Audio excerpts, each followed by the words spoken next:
I da se ljudi s vama Serbian Cars. Danas u ovom klipu vidjet ćete najnoviju sedmicu. Ovo je M paket, ispod svoje haube krije 350 konja.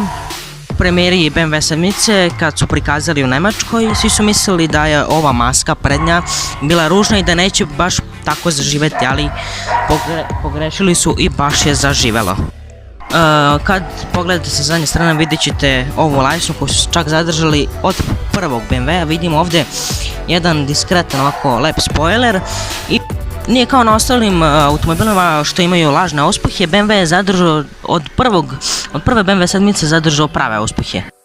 Meni su jako lepe ove lajsne ovdje ispod vrata, a verovali ili ne, to su lajsne koje mogu da se izvuku, a ove lajsne čak stoje i od prošlog modela.